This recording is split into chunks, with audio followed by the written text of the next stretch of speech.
Hello dear, अपनी अगली video के अंदर आपका वेलकम है।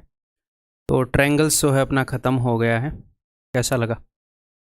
अब हम क्वाड्रिलेटरल्स के ऊपर आ गए हैं। क्वाड्रिलेटरल यानी कि जो चार लाइनों से बनी हुई है, हमने प्लेन ज्योमेट्री में देखी है ना। तो जितनी भी क्वाड्रिलेटरल हैं उनके ऊपर जितनी भी तरह के क्वेश्चन आते हैं, ठीक है, वो सारे हम यहाँ पर करने वाले, ठीक है। इस पहले लेक्चर के अंदर मैं आपको सारी क्वाड्रिलेटरल की एरिया एंड पैरामीटर की जो थ्योरी है वो थ्योरी करवा दूंगा, 2 क्वाड्रिलेटरल के ऊपर बेस्ड क्वेश्चन भी करवा दूंगा।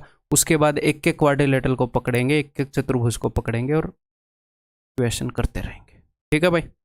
तो पेन नोटबुक लेकर आ जाओ, बढ़िया सा मूड बना लो, थोड़े से खुश हो जाओ। खुश इसलिए मत हो कि आपके मॉक के अंदर नंबर आ रहे हैं या कुछ भी हो रहा है, खुश इसलिए हो कि आप पढ़ रहे हो, आप काम कर रहे हो। अगर आज नंबर नहीं आ रहे तो कल आएंगे काम करने वाले के हैं। अगर आज नंबर आ रहे हैं और बंदा काम नहीं कर रहा तो कल उसके नहीं आएंगे, सीधी बात है, ठीक है। तो आप मेहनत कर रहे हो, दैट्स इट। उसका रिजल्ट होएगा नौकरी, उसका रिजल्ट होएगा बढ़िया रैंक, ठीक है। हमारे हाथ में क्या है? काम कर सकते हैं बस, है?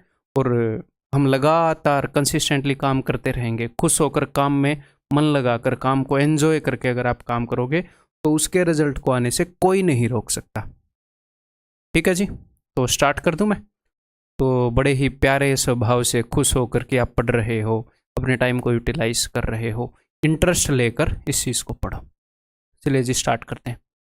तो सबसे पहले जो थ्योरी करेंगे दैट इज जनरल क्वाड्रिलेटरल, सामान्य चतुर्भुज। इसका क्या मतलब है? इसका मतलब है कि ये हर एक क्वाड्रिलेटरल के ऊपर लागू होंगी, जो भी बातें मैं आपको बताऊंगा। कभी कभी वो आपको पैरेललोग्राम नहीं देता, समांतर चतुर्भुज नहीं देता, रोम्बस नहीं देता, रेक्टेंगल नहीं देता, जस्ट बोल देता है कि ABCDS एक क्वाड्रिलेटरल है। तो यहाँ पर जो मैं आपको बातें बताऊंगा वो हर एक क्वाड्रिलेटरल पर लागू होंगी, चाहे वो कुछ भी हो या कुछ भी ना हो, बस क्वाड्रिलेटरल हो, ठीक है भाई। तो चलिए जी, तो जिस तरह के क्वेश्चंस, जिस तरह की सिचुएशंस एग्जाम के अंदर आती हैं वो सारी यहाँ पर हम डील करते हैं। हमारे पास एक क्वाड्रिलेटरल है ABCD, एक चतुर्भुज है। इसके अंदर मैंने एक डायगोनल खींच दिया है, ठीक है। इस डायगोनल का पॉइंट D से जो डिस्टेंस है, यानी कि परपेंडिकुलर डिस्टेंस है, दैट इज H1, या फिर हम बोल सकते हैं ट्रायंगल ADC की अगर बेस AC लें तो उसकी हाइट है H1, और ट्रायंगल ABC अगर मैं बेस AC को ले लूँ तो उसकी हाइट है H2। तो इसका एरिया निकालने के लिए वो कई बार बोलता है। तो सिंपल सी बात है, ऊपर वाली ट्रायंगल का एरिया क्या होगा? Half into base into height, half into base into height. इस वाली ट्रायंगल का एरिया क्या होगा? Half into base into height, half into AC into H2। अगर मैं इन दोनों को जोड़ दूं तो ये आ जाएगा, हाफ इंटू AC तो कॉमन आ जाएगा, H1 प्लस H2। एग्जामिनर ये चीज़ आपको कैसे बताता है? वो आपको ये बोल देता है क्वाड्रिलेटरल के अंदर एक डायगोनल का, एक विकर्ण का बाकी के 2 वर्टिसेस से परपेंडिकुलर डिस्टेंस ये है। तो क्या हम इस फॉर्मूले को रटेंगे? नहीं रटेंगे, नहीं, हमने समझ लिया है ये बेस है, ये हाइट है, ये बेस है, ये हाइट है। दोनों ट्रायंगल के एरिया को जोड़ते हैं तो बेस तो कॉमन ही है, हाफ इंटू बेस फिर H1 प्लस H2, ठीक है भाई। बहुत ही सिंपल है ये चीज। नेक्स्ट, कोई भी क्वाड्रिलेटरल हो, जनरल क्वाड्रिलेटरल के लिए है, कोई भी क्वाड्रिलेटरल हो, अगर उसके 2 डायगोनल मैंने ड्रॉ कर दिए, ये D1 है, ये D2 है, ठीक है। दोनों डायगोनल की लेंथ गिवन है और उन डायगोनल्स के बीच में एंगल गिवन है। ये थीटा है तो ये क्या होएगा? ये 180 माइनस थीटा होएगा, है ना। तो ये वाला यूज कर लो, ये वाला यूज कर लो, फर्क नहीं पड़ता। Sine theta and sine 180 minus theta are same. तो ये मत सोचना सर ये वाला यूज करो या ये वाला, कोई भी एंगल यूज कर लो। एक एंगल 90 से बड़ा गिवन है, आपको उसके साइन निकालने में अनकंफर्टेबल आप हो रहे हो, उसके बगल वाला यूज कर लो, ठीक है मेरे भाई। तो इसका एरिया हम प्रूव कर सकते हैं, बट प्रूव करने की जरूरत नहीं है, आपको याद ही रखना पड़ेगा। और ये हर एक क्वाड्रिलेटरल के अंदर लागू होता है, चाहे स्क्वायर हो, रेक्टेंगल हो, पैरेललोग्राम हो, रोम्बस हो, ट्रेपेजियम हो, सबके अंदर लागू होता है अगर डायगोनल्स के बीच का एंगल मिल जाए तो। और इसी से कई फॉर्मूले स्क्वायर के, रेक्टेंगल के, रोम्बस के प्रूव किए जाएंगे। तो बहुत इंपॉर्टेंट है, हाफ इंटू डायगोनल्स का प्रोडक्ट इंटू साइन थीटा, ठीक है। इसको प्रूव कैसे कर सकते हैं? एक बार मैं दिमाग दौड़ाऊं क्योंकि मैं याद नहीं रखता ये चीज़ें। तो आप इसको प्रूव कर पाएंगे, खुद करेंगे, मैं यहाँ पर प्रूव करके नहीं दिखाऊंगा। हाफ AB साइन थीटा वाला फॉर्मूला लगेगा, इन चारों ट्रायंगल्स का एरिया निकाल कर देख लेना, उसको ऐड करके देख लेना, शायद उससे होएगा या जिससे भी होएगा। बहुत ईजी है बट हमारे लिए ज़रूरी नहीं है, थोड़ा सा दिमाग लगाएंगे दिख भी जाएगा, ठीक है, आपको क्या याद रखना है, एरिया क्वाड्रिलेटरल का क्या होगा, half d1 d2 sine theta. Clear है भाई। नेक्स्ट, किसी भी क्वाड्रिलेटरल के अगर दोनों डायगोनल्स मैंने ड्रॉ कर दिए हैं, ये प्लेन ज्योमेट्री में भी मैंने आपको करवाया था ये वाला, यहाँ पर इसको यूज करेंगे, वहां पर इतना खास यूज नहीं किया था। तो जो आमने सामने वाली ट्रायंगल्स हैं, इनके एरिया का प्रोडक्ट और इनके एरिया का प्रोडक्ट बराबर होता है। ठीक है, इनके एरिया का प्रोडक्ट और इनके एरिया का प्रोडक्ट बराबर होएगा A1 into A2 equal to A3 into A4। ये हर एक क्वाड्रिलेटरल के लिए है। ठीक है, चाहे कैसे भी क्वाड्रिलेटरल हो। देन नेक्स्ट, ये भी प्लेन ज्योमेट्री में मैंने आपको करवाया था। ठीक है, इसके साथ एक और इसी जैसी चीज मैं आपको करवा देता हूं, देखो, ताकि आपको याद रहे। मैंने आपको ये भी बताया था क्या, कि मान लो आप बेस के पैरेलल लाइन खींचते हैं, जस्ट वैसे ही रिवीजन करवा रहा हूँ, इसका इससे कोई लेना देना नहीं है, बस इसी जैसी चीज़ है इसलिए करवा रहा हूँ, ये मत सोचना कुछ लेना देना है।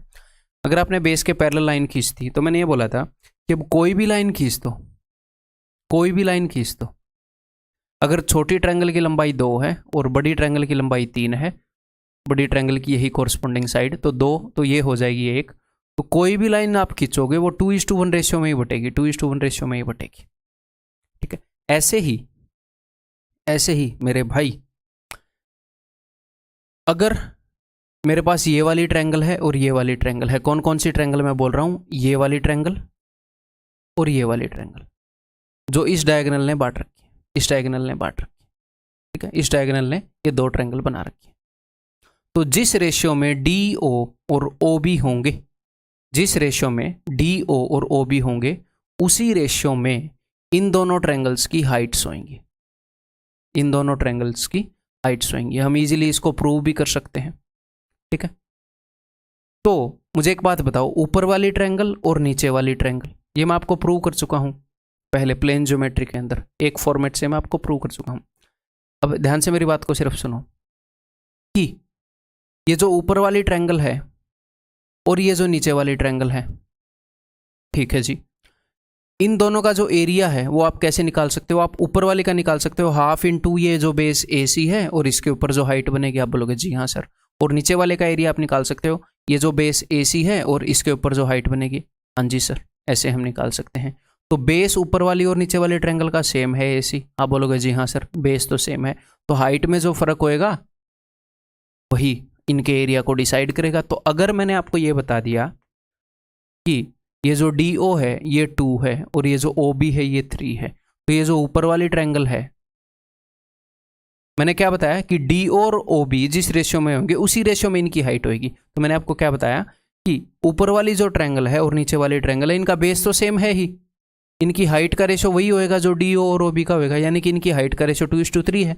और इनके एरिया को क्या डिसाइड करेगा, इनकी जो हाइट है, क्योंकि बेस सेम हो चुका है, तो इनका जो एरिया का रेशियो वो 2:3 ही होएगा।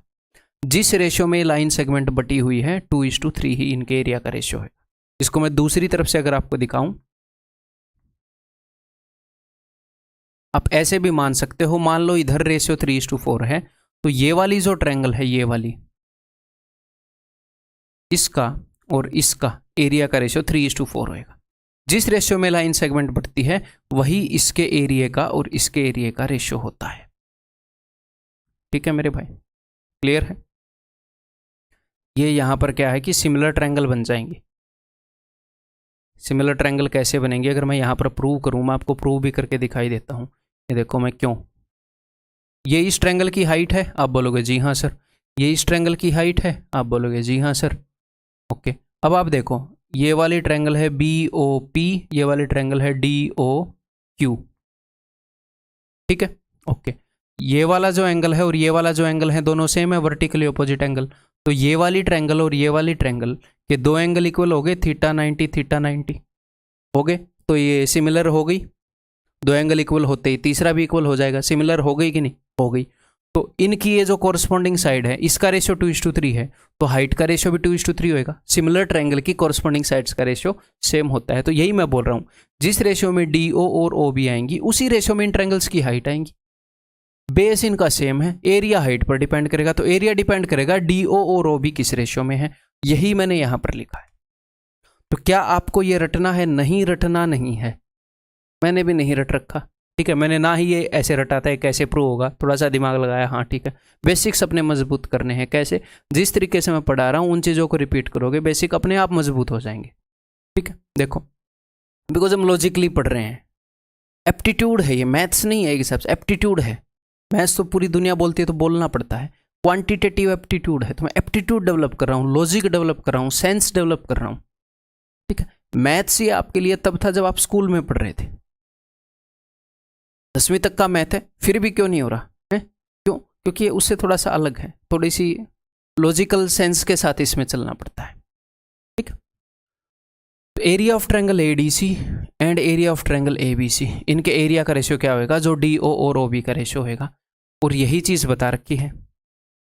एरिया ऑफ ट्रायंगल इस वाली ट्रायंगल का और इस वाली ट्रायंगल का रेशियो क्या होगा, जो सी ओ और ओ ए का होगा। ठीक है भाई, तो ये चीज रटने की जरूरत नहीं, आपको अच्छे से समझ में आ गई। ठीक है, ये छोटी छोटी चीजें जो हम याद करके चल रहे हैं, जो बहुत इंपॉर्टेंट है, ये हम कई जगह पर लगाएंगे, फिर हमें बहुत ज़्यादा स्पेसिफिक रिजल्ट रटने नहीं पड़ते हैं, जब हम चीज़ें कहाँ से आई हैं उसको रट लेते हैं, उसको समझ लेते हैं। ठीक, देखो ये चीज़ मैं आपको करवा चुका हूँ, पहले रिवाइज करवा रहा हूँ, प्लेन ज्योमेट्री में प्रूव करके दिखा चुका हूँ ये मैं आपको। ठीक है, तो इस ऊपर वाली ट्रायंगल और नीचे वाली ट्रायंगल, इसका और इसका, इस ऊपर वाले ट्रायंगल का एरिया डिपेंड करता है। अगर मैं रेशियो निकालूं ऊपर वाले ट्रायंगल और नीचे वाले ट्रायंगल के एरिया का, तो रेशियो होएगा, मैं आपको हिंट दे देता हूं मैंने कैसे प्रूव किया था। साइक्लिक क्वाड्रिलेटरल के अंदर ये अगर थीटा है तो ये 180 माइनस थीटा है, और sine theta sine 180 minus theta same होते हैं, तो प्रूव किया था साइन रूल से। अब आगे नहीं बताऊंगा, प्लेन ज्योमेट्री में कर चुका हूँ, है ना। तो ये देखो, ए इंटू डी ऊपर वाले के एरिया को रिप्रेजेंट करता है ए इंटू डी, नीचे वाले के एरिया को रिप्रेजेंट करता है बी इंटू सी, तो ए इंटू डी बी इंटू सी, और इन दोनों के एरिया का रेशियो क्या है, एस और क्यू, तो एस बटे क्यू। क्या हमें रटना पड़ रहा है, नहीं रटना नहीं पड़ रहा है। जैसा भी एग्जाम में माहौल होएगा, ये क्वेश्चन आएगा, क्योंकि ये बार बार आ रहे हैं, हम उसके अकॉर्डिंग तुरंत वहीं पर सोच समझ के विद इन सेकेंड ये चीजें लिख देंगे।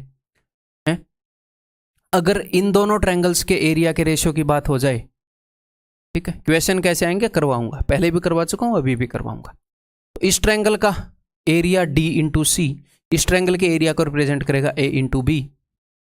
ठीक है, तो इस ट्रायंगल का और इस ट्रायंगल के एरिया का रेशियो होगा P is to R, P is to R. ठीक है भाई, चीजें हम दोबारा कर रहे हैं, इसलिए उतनी डिटेल में नहीं जा रहा हूं। नेक्स्ट क्वेश्चन करें फिर एक आधे। चलो, ये मैंने जो चीज़ें आपको बताई हैं, ये जनरल क्वाड्रिलेटरल के बारे में बताई है ना, जनरल क्वाड्रिलेटरल, ये साइक्लिक की बताई है। तो अब जनरल क्वाड्रिलेटरल के कुछ क्वेश्चन करते हैं, फिर मैं आपको सारी क्वाड्रिलेटरल के बारे में बताऊंगा, फिर आगे सबके क्वेश्चन करेंगे, लेकिन अरेंज्ड करेंगे, टेंशन मत लो। The diagonal of a quadrilateral shaped field is 24। एक क्वाड्रिलेटरल शेप्ड फील्ड का डायगोनल जो है दैट इज 24। मान लो ये वाला डायगोनल जो है this is 24, and the perpendiculars dropped on it from the remaining opposite vertices. ये डायगोनल है तो इसके अलावा दो वर्टिसेस बच गए, ये बी और डी वाले। इनसे जब हमने परपेंडिकुलर ड्रॉप किया तो उनकी लंबाइयाँ क्या हैं, उनकी लंबाइयाँ हैं जी 8 और 13, और ये जो डायगोनल क्या है, ये डायगोनल है पूरा 24। तो सबसे पहले यही आपको करवाया था, इसका एरिया क्या होगा, हाफ इंटू दोनों ट्रायंगल के लिए ये बेस है। ठीक है, ये कॉमन आ गया, फिर ये वाली हाइट ये वाली हाइट, तो 8 + 13, खत्म बात। ये कितना है 21, यूनिट डिजिट 2 आएगा, 12 1 कम 12, 12 दूनी 24 और 1 25, 252। ठीक है भाई, अगला करो। लेट्स डू द अगला क्वेश्चन। ABCD से quadrilateral, the diagonal of ABCD intersect at point P। अच्छा, ABCD के जो डायगोनल्स हैं वो P पर इंटरसेक्ट करते हैं।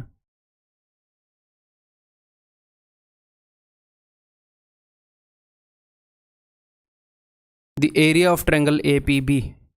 अच्छा, इंटरसेक्ट पहले करवा देते हैं। Area of triangle APB and CPD और 12 और 27। Okay, area of triangle APD यह है 13.5 और इसका एरिया हमने निकालना है, तो कोई दिक्कत नहीं है, इसका एरिया मैंने मान लिया है x। तो सिंपल सी बात है, ओपोजिट जो ट्रायंगल्स हैं उनके एरिया का प्रोडक्ट सेम होता है, मैंने आपको बताया। तो 13.5 को मैं कैसे लिख सकता हूँ, 27/2। कोई मुझे रोकने टोकने वाला है, बताओ? नहीं है। 27 × 12, तो 27 से 27 गया, x = 24। खत्म बात। ऑप्शन है। इनके ऊपर डायरेक्ट क्वेश्चन आएंगे तो इस टाइप से आएंगे। Triangle ABC and DBC are on the same base BC. Okay, same base BC,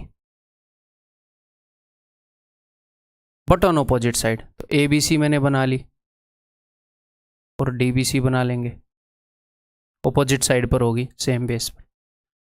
AD and BC intersect each other at O। एक हिसाब से ये क्या बन गई, ABDC एक क्वाड्रिलेटरल बन गई और उसके डायगोनल एक दूसरे को काट रहे हैं, यही मामला बन गया। इफ AO = A, ये जो AO है ये आया हुआ क्वेश्चन है, this = A and DO = B। Okay C, and area of ABC, उसने आपको क्या किया, एक क्वाड्रिलेटरल है, इसका एरिया दे दिया आपको और इसका एरिया पूछ लिया। तो मैंने आपको क्या बताया था कि ट्रायंगल ABC और ट्रायंगल DBC के एरिया का जो रेशियो होएगा वो होएगा AO/OD का जो रेशियो होएगा। A और B वो उसने बता रखा है, ठीक है। और उसने क्या बता रखा है, इसका ऊपर वाली का एरिया क्या बता रखा है, ABC का x, और इसका एरिया उसने पूछ लिया है। तो इट इम्प्लाइज दैट ये क्वेश्चन मार्क इधर ऊपर आएगा, = BX/A, जो उसने पूछा है BX/A। CGL Tier 2 का क्वेश्चन है, लेकिन क्या है डिफिकल्ट, अगर हमारे बेसिक स्ट्रॉन्ग हैं, जो मैंने आपको बताया है वो आपको पता है, तो कितने सेकंड का क्वेश्चन है, और ये बहुत सारे स्टूडेंट्स के लिए चैलेंजिंग रहा होगा डेफिनेटली। ठीक है, क्लियर है, आगे बढ़ें। और एक और बात मैं आपको क्लियर कर देना चाह रहा हूँ, क्योंकि ये कई बार मेरे मन में आती है और बिल्कुल मेरे को ये लगता है ये OBS भी है मन में आना, कि मैं जो क्वेश्चन आपको करवाता हूँ मेरे भाई, मैं टोटली रिलेवेंट रहने की कोशिश करता हूँ, और एग्जामिनर अगर कुछ स्टेप आगे बढ़ेगा उस लेवल को भी मैं कवर करके चलता हूँ, लॉजिकली वो जितना बढ़ेगा, ठीक है। और मेरे पास बहुत सारे क्वेश्चंस का भंडार है, क्यों, क्योंकि मैंने कोई ही सोर्स, आपको जितने भी सोर्स पता है ना वो सारे तो मैं पढ़ ही चुका हूँ, जितने भी आपको सोर्स पता है लिटरली, और जो आपको नहीं पता वो भी मैं पढ़ चुका हूँ। कोई ही सोर्स बचा होएगा और जो पढ़ने लायक नहीं होएगा वही बचा होएगा, ठीक है। तो जनरली क्या होता है, ऑनलाइन की दुनिया, आप ऑफलाइन होते तो अलग बात थी, ऑनलाइन की दुनिया में क्या है, कोई भी क्वेश्चन अगर डिफ़िकल्ट लगता है थोड़ा सा, चाहे वो कैसा भी क्वेश्चन हो जो डिफ़िकल्ट है, चाहे वो आने वाला हो या ना आने वाला हो, है जनरली टीचर्स करवा देते हैं। कई ऐसे टीचर्स हैं, मैं सबका नाम नहीं लूँगा, और बच्चों को वो कहीं ना कहीं से मिल जाता है, फिर वो एक दूसरे से पूछते हैं, उनका कॉन्फिडेंस भी उसमें डाउन होता है। तो वहाँ पर जो आप एनर्जी लगाते हो उसमें क्या है, उसमें आपका टाइम ही वेस्ट हो रहा होता है। वो आप वहाँ पर एनर्जी और टाइम लगा रहे हो जो आपका यूजफुल नहीं होने वाला, आपको जो भी चाहिए, या कुछ और मतलब किसी और चीज़ के चक्कर में तो नहीं घूम रहे, ठीक है। तो मेरे पास भी वो सारे क्वेश्चन पड़े हैं, वो करने भी आते हैं, उनका सॉल्यूशन भी है, मेरी आत्मा नहीं मानती वो करवाने का। तो ये मत सोचना कि मेरे पास वो क्वेश्चन नहीं है, उनके सॉल्यूशन नहीं है, वो अजीब अजीब चीज़ें, वो उन सब तक अपनी रीच है, वो अपने पास वो टाइप्ड भी पड़े हैं और तो और, ठीक है। ऐसी रेपोजिटरी मैं अपनी रखता हूँ पूरी, इतना होमवर्क मैं करके रखता हूँ, ऐसी कोई बात नहीं है। क्योंकि मैं आपको पढ़ाऊँ ना पढ़ाऊँ, मैं अगर मैथ्स में पूरा दिन गुजार रहा हूँ तो कोई भी चैलेंजिंग चीज़ होगी तो मेरे को मज़ा आता है कि अच्छा ये क्वेश्चन है, मैं अपने मज़े के लिए करता हूँ वो क्वेश्चन। लेकिन आपका टाइम तो ख़राब नहीं कर सकता ना जो मैं मज़े के लिए करता हूँ। अगर मेरे को मान लो इरेलेवेंट क्वेश्चन भी आया है, चैलेंजिंग है, एज ए लाइक पर्सन मेरी ये रहेगी ना एज ए मैथ टीचर कि अच्छा कैसे नहीं हो रहा, ये चाहे मेरा आधा घंटा लग जाए, अगर चैलेंजिंग क्वेश्चन है मेरे को मज़ा आता है, क्योंकि ये क्वेश्चन तो चैलेंज करेंगे नहीं। अब ये नहीं है ना कि वो मैं आपके सामने ले आऊँगा, तो टोटली मैं रिलेवेंट रह रहा हूँ और उसी में आपका फ़ायदा है, ठीक है। जो एक्सपेक्टेड चीज़ें हैं, जो लॉजिकली हमें पता लग सकती हैं कि इतना हाँ वो लेवल बढ़ा सकता है, वो मैं आपको करा रहा हूँ, ठीक है। तो इसी के ऊपर लगे रहो। बाद में अगर आपने वो सारी चीज़ें करनी है तो पूरी उम्र पड़ी है, जॉब लगने के बाद करते रहना। ठीक है भाई, तो इस चीज़ पे 100% कॉन्फिडेंस रखो। क्योंकि मैं कई बार कमेंट देखता हूँ ना ऐसे क्वेश्चंस के नीचे, अरे सर मज़ा आ गया, जो मतलब मान लो कोई भी करवाता है, फिर वो बच्चे भी, अरे पहले मैं सीख चुका था, ये मेरे को नहीं पता था और सीख लिया, मज़ा आ गया। अब पूरी उम्र सीखते रहो भैया, ऐसा कंटेंट रहेगा जो आपने नहीं सीखा है, बट वो हमारे काम का है कि नहीं, फिलहाल हम जिस काम के लिए लगे हुए हैं उसमें यूजफुल है कि नहीं, वो मेन बात है। ठीक है, तो रिलेवेंट पढ़ो, कम टाइम में ज़्यादा रिजल्ट लेकर आओ, जोर लगाओ, पहले अटेम्प्ट में दूसरे अटेम्प्ट में जॉब लो, निकलो, खत्म, जल्दी से जल्दी अपनी फेज के लाइफ से अगले फेज में जाओ। पूरी जिंदगी बच्चे नहीं बने रह सकते, पूरी जिंदगी टीनेजर नहीं बने रह सकते हैं, ग्रो होएंगे। तो ये फेज है हमारी लाइफ के अलग अलग, अगले फेज की तरफ बढ़ो, हैं, शादी करो, घूमो फिरो, मजे लो, जॉब करो, कमाओ, हैं, आगे बच्चे होंगे उनको पढ़ाओ, तो फेज बदलो। ये नहीं है कि गलत राह पर भटक गए, इसी फेज में पड़े हैं, शादी भी नहीं हो रही है, फिर कुछ नहीं हो रहा है, या फिर डिप्रेस हुए पड़े। ये नहीं है कि गवर्नमेंट जॉब ही सब कुछ है, बट आप अगर उस काम में लगे हो तो उसमें सक्सेसफुल तो हो। कुछ और काम ही करना है तो एटलीस्ट सक्सेसफुल होने के बाद करो, फेल होके भी क्यों कर रहे हैं मजबूरी में, है ना। देखो, ABCD is a cyclic quadrilateral, ABCD एक साइक्लिक क्वाड्रिलेटरल है। तो किसी को भी गाइड भी करो तो रिलेवेंट पढ़ने के लिए गाइड करो। ये आया हुआ क्वेश्चन है भाई, और ऐसे क्वेश्चन ये मैंने शायद एग्जैक्टली सेम क्वेश्चन या ऐसा क्वेश्चन पहले करवाया भी है प्लेन ज्योमेट्री में। ABCD is a cyclic quadrilateral in which AB is equal to 16.5, ये 16.5 है, and BC is equal to X, BC जो है that is X, and CD is equal to 11। आपका रिवीजन भी हो जाएगा इन क्वेश्चंस का, and AD is equal to 19.8।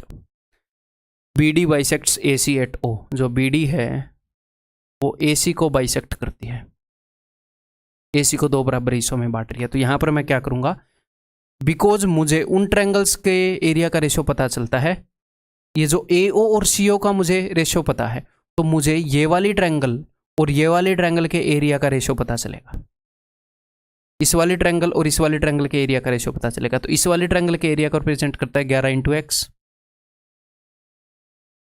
बटे में इस वाली ट्रायंगल के एरिया को रिप्रेजेंट करता है 19.8 गुणा में 16.5 इज इक्वल टू 1:1। अगर मुझे पता लग रहा है कि ये दोनों सेम है तो मैं डायरेक्टली एग्जाम में इसको ऐसे ही लिखता कि 11 × X इज इक्वल टू 19.8 × 16.5। अब इसकी काटा पिटी कर देते हैं भाई। चलो, तो 11 से अगर मैं इसको काटूँ, 11 एकम 11, 11 8, ये पॉइंट के बाद 2 के बाद पॉइंट है ना, ठीक है, कर ही लेते हैं, क्या ही करें, गुणा ही करना पड़ेगा। 18 × 5 = 90, 9, 18 छिक्के 108 और 9 117, 11 18 और 11 29 और 2 के बाद पॉइंट 29.7। क्या सच में ऐसा है क्या? What is the value of x? What is the value of x? 11x। मैंने कुछ गड़बड़ कर दी। BC is equal to x, CD is equal to 11, AB is equal to 16.5, BC x, CD 11 and AD 19.8। ठीक है, what is the value of x? x की value 11 × 11 एकम 11, 8 बज गए, 11 8 88। ठीक है, क्यों गलतियां हो रही हैं आजकल? AB BC CD बाइसेक्ट वाले में BD is bisected, BD bisected है, BD इज बाइसेक्टेड। मैंने यार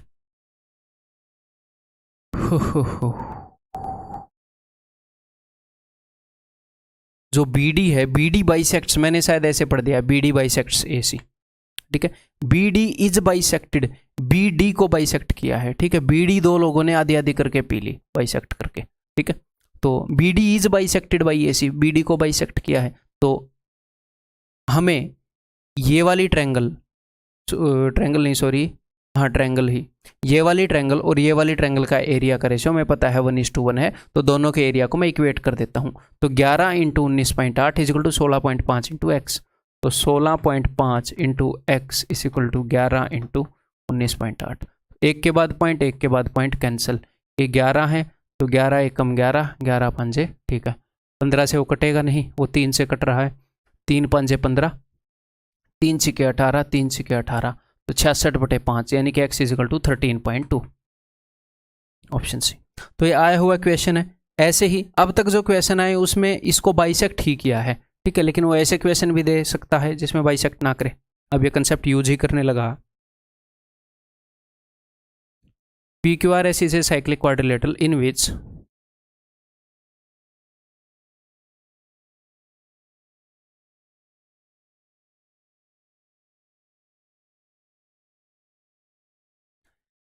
PQ is equal to 12, PS is equal to 10, SR is equal to 6 and SR is equal to 6 and SQ is divided by PR। SQ को divide किया है PR ने, अब की बार गलती नहीं करूंगा मैं, SQ को डिवाइड किया है किस रेशियो में, PR ने। तो SQ ऐसे S से हम जा रहे हैं तो 2:3 ऐसे लिखेंगे, ये नहीं है कि 2 और 3 लिख दो। PR in ratio 2:3, what is the length of RQ, तो RQ की लेंथ क्या है, लेट दिस बी X। तो अब की बार आपको इस वाले ट्रायंगल के रेशियो को इस वाले ट्रायंगल के एरिया का रेशियोज कंपेयर करने हैं। तो इस वाले ट्रायंगल का एरिया क्या होएगा, 6 × 10, ठीक है, और इस वाले ट्रायंगल का एरिया x × 12 इक्वल टू इस वाले ट्रायंगल का और इस वाले ट्रायंगल का एरिया का रेशियो है 2:3। बस x की वैल्यू निकाल दो, 3 चौके 12, ये ऊपर क्या है 60 है, तो 15 चौके 60 होता है, x उधर ऊपर जाएगा, वो हो जाएगा 15/2, दैट इज 7.5, दैट्स इट। ठीक है मेरे भाई। नेक्स्ट अब आगे मैं आपको क्या कराने वाला हूँ, आगे मैं आपको कराने वाला हूँ जितनी भी क्वाड्रिलेटरल्स ये बची हुई हैं इन सब की थ्योरी इसी वीडियो के अंदर। फिर थोड़े से क्वेश्चन करेंगे, क्वेश्चन हम कर लेंगे अपने पैरेललोग्राम के ऊपर, बाकियों के ऊपर बाद में क्वेश्चन करेंगे। ठीक है, स्टार्ट कर दें। इनके ऊपर मेनली जो क्वेश्चन आते हैं वो प्लेन ज्योमेट्री में मेनली आते हैं, वो भी ट्रायंगल्स के थ्रू ही आते हैं। यहाँ पर 2D में जिस तरह के क्वेश्चन आते हैं वो हम सारे कवर करेंगे। ठीक है, चलिए जी। तो सबसे पहले पैरेललोग्राम, जो पैरेललोग्राम की प्रॉपर्टीज़ हैं वो मैं आपको बता चुका हूँ सारी, तो प्रॉपर्टीज़ यहाँ पर मैं रिवाइज नहीं करूँगा। ठीक है, यहाँ पर एरिया और पेरीमीटर के जितने भी कंसेप्ट है वो मैं यहाँ पर आपको बताऊँगा। प्रॉपर्टीज़ सारी आप प्लेन ज्योमेट्री में करते हो। ठीक है, देखो तो पैरेललोग्राम का अगर एरिया निकालना है तो इसको अगर मैं बेस मान लूँ तो इस बेस के ऊपर हम देखेंगे ये कितना ऊंचा है, यानी कि इसकी कितनी हाइट है। और हाइट कैसे देखते हैं, यहाँ से ये वाली लाइन का कितना डिस्टेंस है। आप यहाँ से भी देख लो, कोई फर्क ही नहीं पड़ता। कुल मिलाकर हमने देखना क्या है, हम ये देख रहे हैं कि भैया ये पैरेललोग्राम ऊंचा कितना है और इसका बेस कितना है। तो area is base into height. ठीक है, और ट्रायंगल का जो एरिया है half into base into height वो यहीं से आया है। पैरेललोग्राम का एरिया बेस इंटू हाइट है, तो पैरेललोग्राम में अगर आप डायगोनल खींच देते हो तो 2 इक्वल एरिया की ट्रायंगल बनती है। तो इस ट्रायंगल का एरिया क्या हो गया, बेस इंटू हाइट का आधा, हाफ बेस इंटू हाइट। तो यहाँ से उसका एरिया आया है ट्रायंगल का। ठीक है मेरे भाई, तो पैरेललोग्राम का अगर बेस गिवन है, अगर हाइट गिवन है, तो area is base into height. Then अगला, अगर आपको याद हो ट्रायंगल के अंदर ये बताया था अगर ये ए हो, ये बी हो और ये थीटा हो तो इसका एरिया होएगा हाफ AB साइन थीटा, बताया था कि नहीं। तो ये वाला भी यहीं से आया है, ऐसे हम बोल सकते हैं, अलग भी प्रूव कर सकते हैं लेकिन ऐसे ही मान सकते हैं यहीं से आया है। अगर आपको पैरेललोग्राम की 2 साइड्स की लंबाई गिवन हो, किन्हीं भी 2 साइड्स की, ये ए है तो वो भी ए हो गया, ये बी है तो ये भी बी हो गया, 2 की गिवन है तो चारों की पता लगी, और इनके बीच में आपको एंगल पता हो, बिकॉज ये 2 ट्रायंगल के एरियाज के बराबर होता है तो इसलिए यहाँ पर हाफ नहीं आता, तो इसका एरिया हो जाएगा AB sine theta, AB sine theta. तो कौन सा फॉर्मूला यूज करेंगे ये डिपेंड करता है कि हमें गिवन क्या है, दिया क्या गया है। ठीक है, ओके जी। नेक्स्ट, मैंने हर एक क्वाड्रिलेटरल के लिए आपको क्या बताया था कि चाहे कैसी भी क्वाड्रिलेटरल हो धरती के ऊपर, ठीक है, हर एक क्वाड्रिलेटरल का एरिया निकल सकता है अगर हमें डायगोनल्स की लंबाई गिवन हो और उनके बीच का एंगल गिवन हो। एक डायगोनल की लंबाई D1, दूसरे की D2, मान लो उनके बीच में एंगल थीटा है तो half D1 D2 sine theta. Clear है। तो पैरेललोग्राम के एरिया के निकालने के लिए 3 फॉर्मूले हैं जो एग्जामिनर यूज कर सकता है। नेक्स्ट, इसका पेरीमीटर क्या होगा, पेरीमीटर परिमाप क्या होता है कि जब हम इसके बाहर बाहर पैदल चलेंगे तो टोटल कितनी लंबाई कवर करेंगे। तो यहाँ पर पैदल चलोगे तो भैया ए यूनिट कवर करोगे, यहाँ पर पैदल चलोगे तो बी यूनिट कवर करोगे, यहाँ पर पैदल चलोगे तो फिर ए यूनिट कवर करोगे, यहाँ पर पैदल चलोगे तो बी यूनिट कवर करोगे। तो 2 बार ए यूनिट 2 बार बी यूनिट, तो twice of A plus B. ठीक है, सिंपल है जी। पैरेललोग्राम कवर हो गया, समांतर चतुर्भुज। Next theory rhombus. रोम्बस और पैरेललोग्राम में क्या फ़र्क है, प्लेन ज्योमेट्री में बताया था। ये पैरेललोग्राम ही है, बस इसकी चारों साइड्स बराबर हैं। अगर इसकी लंबाई ए है, ये ए है, ये ए है, ये ए है, पैरेललोग्राम ये बस ऐसा पैरेललोग्राम है। इसको थोड़ा सा मैंने ऐसे पुश करके बराबर कर दिया चारों साइड्स को, बस ये है। ठीक है जी।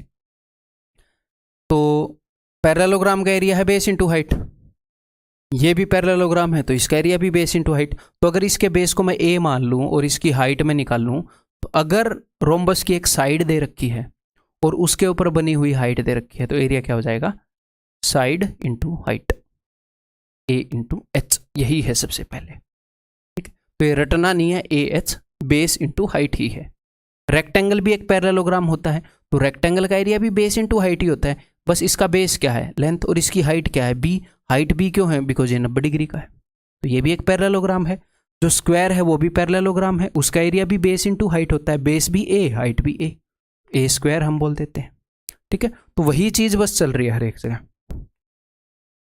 ठीक है, नेक्स्ट, अगर आपको इसकी 2 साइड्स के बीच में बना हुआ एंगल पता है, तो वही फॉर्मूला यूज होएगा, a into B sine theta, because ये भी पैरेललोग्राम है, तो ए इंटू ए साइन थीटा, तो a square sine theta, a square sine theta, अलग से रटने की जरूरत नहीं है, a into A sine theta, because ये भी पैरेललोग्राम है। ठीक है जी। अब जो रोम्बस है उसके डायगोनल्स की मैंने आपको प्रॉपर्टी बताई थी, क्या प्रॉपर्टी बताई थी कि उसके डायगोनल्स जो हैं वो एक दूसरे को 90 डिग्री पर बाइसेक्ट करते हैं। एक चीज मैंने और भी बताई थी कि जितने भी पैरेललोग्राम हैं प्लेन ज्योमेट्री में, जितने भी पैरेललोग्राम हैं, सबके डायगोनल्स एक दूसरे को बाइसेक्ट तो करते ही हैं, चाहे वो कैसा भी हो, डायगोनल्स बाइसेक्ट तो एक दूसरे को करेंगे ही, आधा आधा तो बांटेंगे ही। 90 डिग्री पर करेंगे कि नहीं, बराबर होंगे कि नहीं, ये हम देखेंगे कि कौन सा पैरेललोग्राम है प्लेन ज्योमेट्री में करवा रखा है। ठीक है जी। तो अगर ये 90 डिग्री पर एक दूसरे को बाइसेक्ट करते हैं, तो मैंने इनके एरिया का फॉर्मूला क्या बताया था, अगर हमें दोनों डायगोनल की लंबाई पता है और उनके बीच का एंगल पता है, तो बीच का एंगल है 90, तो half d1 d2 sign theta, तो साइन 90। अब साइन 90 क्या होता है, साइन 90 होता है 1, तो इसलिए लिखने की जरूरत नहीं है। ठीक है, तो है ये parallelogram, half d1 d2 sine theta दुनिया की हर एक क्वाड्रिलेटरल पर चलेगा। ठीक है, यहीं से इनके डायगोनल वाले फॉर्मूला आएंगे, रोम्बस के, स्क्वायर के, सबके। तो हाफ d1 d2, ठीक है, half of the product of the diagonals. Next perimeter क्या है, अगर एक साइड ए है, ये भी ए, ये भी ए, ये भी ए, ये भी ए, ठीक है, 4a। अब यहाँ पर एग्जामिनर यूज क्या करता है वो मैं आपको बताता हूँ। यहाँ पर एक राइट एंगल ट्रायंगल बनती है, और जहाँ पर भी राइट एंगल ट्रायंगल बने और एग्जामिनर यूज ना करे, ऐसा हो नहीं सकता। ठीक है, एक बढ़िया अपॉर्चुनिटी है पाइथागोरस थ्योरम लगवाने की है, या फिर राइट एंगल ट्रायंगल के अंदर एक एल्टीट्यूड ड्रॉप करने की, कितनी बढ़िया अपॉर्चुनिटी है, तो वो इसको यूज करे बिना मानता नहीं है। ठीक है, तो इस चीज़ को आपने स्पेशल ध्यान देना है। ये पूरा डायगोनल d2 लंबाई है, तो अगर ये पॉइंट O है तो O से लेकर B तक होता है d2/2। अगर ये पूरा डायगोनल की लंबाई d1 है तो O से लेकर A तक होएगी d1/2 है, बिकॉज बाइसेक्ट करते हैं एक दूसरे को। ठीक है, तो डायगोनल के लंबाई की हाफ, डायगोनल के लंबाई की हाफ, और साइड यानी कि d1/2 d2/2 और A form A right angle triangle. ये एक राइट एंगल ट्रायंगल बनाते हैं, बस ये आपके दिमाग में होना चाहिए। इसके ऊपर बहुत सारे क्वेश्चन पूछता है। यहाँ पर पाइथागोरन ट्रिपलेट्स को यूज करेगा, कुछ भी कर सकता है। यहाँ पर परपेंडिकुलर ड्रॉप करवा देगा, वो सिमिलरिटी वाली कंडीशन यहाँ पर क्रिएट हो जाएगी, कुछ भी तो दिल में आएगा वो करेगा। ठीक है जी, क्लियर है यहाँ पर सब। नेक्स्ट, जैसे ये क्वेश्चन देख लो, find the length of asked line segment. जिस भी लाइन सेगमेंट की हमने लेंथ पूछी है वो बताओ, ऐसे बोल रहा है। तो ये जो डायगोनल है इसकी लंबाई है 126, तो बिकॉज बाइसेक्ट होता है तो 126 का हाफ 63, ये भी 63, हालांकि ये लिखने की जरूरत नहीं है। 32 का हाफ ये 16, ये भी 16। यहाँ पर 90 डिग्री का एंगल बनेगा, तो 16 63 65 वाला पाइथागोरन ट्रिपलेट याद होगा तो ये 65 होगी। तो इस तरह के क्वेश्चन देता है, इसलिए इस तरह इसको यूज़ करता है। यहाँ पर देखो ये एंगल तो 90 का होता ही होता है, उसके अंदर उसने एक वही राइट एंगल ट्रायंगल के अंदर राइट एंगल से एल्टीट्यूड ड्रॉप कर ली, वही जो अपना सिमिलरिटी वाला केस बनता है। सारे रिजल्ट यहाँ पर लगेंगे। अब ये बहुत ही सुनहरा मौका है कि आप उन सारे फॉर्मूलाज को एक बार अपनी नोटबुक पर लिख लें, वीडियो को पॉज करके। ऐसे कर लिया करो, कहीं पर भी पाइथागोरियन ट्रिपलेट की बात हो तो एक बार वीडियो को पॉज करके सारे ट्रिपलेट जितने भी आपको याद हैं लिख दिया करो, एक बार नोट्स में नज़र मार लिया करो। यही जो बार बार आप रिपीट करोगे ना, इससे एग्जाम क्लियर होता है। ठीक है जी, चलिए जी। तो ये अगर 40 है तो मेरे भाई ये हो जाएगा 20, ये हो जाएगा 20, बाइसेक्ट होते हैं, ये 30 है ये वाला डायगोनल, तो ये हो गया 15, ये हो गया 15। ठीक है, अब ये BE की लंबाई पूछ रहा है। ठीक है, ये निकालने को तो कई तरीके से निकाली जा सकती है, देखते हैं कौन सा कम कैलकुलेटिव रहेगा। तो ये है 15, 20, तो ये हो जाएगा 25। 3 का 5 गुना, 4 का 5 गुना, राइट एंगल ट्रायंगल BOA की बात कर रहा हूँ, तो ये पूरा क्या हो जाएगा 5 का 5 गुना 25। ठीक है, अगर ये 25 हो गया तो अब इसको निकालने के लिए मैं ऐसे भी कर सकता हूँ, OB का square equal to BE into BA, ऐसे ही कर लेते हैं ना, या और किसी तरीके से भी कर सकते हैं। एक और तरीके से कर सकते हैं, कैसे? इस ट्रायंगल का एरिया हम 2 तरीके से निकाल सकते हैं, बेस इंटू हाइट यहाँ से और बेस इंटू हाइट यहाँ से, तो उससे ये आ जाएगी, फिर पाइथागोरस थ्योरम लगाकर ये भी आ जाएगी। कैसे भी कर लो, है ना, आपकी मर्जी है, आज़ाद देश के आज़ाद नागरिक हो आप। तो OB square is equal to, because इससे डायरेक्ट आ रहा है तो मैं इससे निकाल लूँगा, BE इंटू BA। ठीक है, OB square is equal to 15 into 15, BE into BA is equal to 25। 25 के अंदर 2 5 होते हैं, तो 2 5 मैंने उठाए, 1 5 इसको देकर मारा, 5 दिए, 1 इसको देकर मारा, तो 3 दिए 9, BE इज इक्वल टू 9। ठीक है मेरे भाई, आगे बढ़ जाऊं, ये बताओ। अब रेक्टेंगल भी एक पैरेललोग्राम है, बताओ है कि नहीं है? रेक्टेंगल भी एक पैरेललोग्राम है, तो पैरेललोग्राम वाली सारी चीज़ यहाँ पर लगेंगी। ठीक है, तो यहाँ पर वो वाला कर लेते हैं हम। इसके बेस को मैंने मान लिया L, इसको लेंथ हम बोलते हैं, इसको हम बोलते हैं ब्रेड्थ, चौड़ाई। तो ऐसे करके देखो, पैरेललोग्राम में आपको पता है कि AB साइन थीटा से एरिया निकलता है, तो यहाँ पर भी वही है, L into B sine theta, जो थीटा है वो 90 है, तो साइन 90 क्या हो गया 1 हो गया, तो एरिया हो गया लेंथ इंटू ब्रेड्थ, या बेस इंटू हाइट करके मान लो इस चीज़ को। ठीक है, कैसे भी मान लो, मानना पड़ेगा।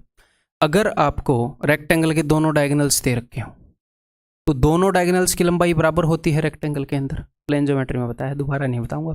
ठीक है, दोनों डायगोनल्स की जो लंबाई है वो बराबर है। ओके जी, क्यों बराबर है? प्लेन ज्योमेट्री, वहाँ से रिवाइज करो।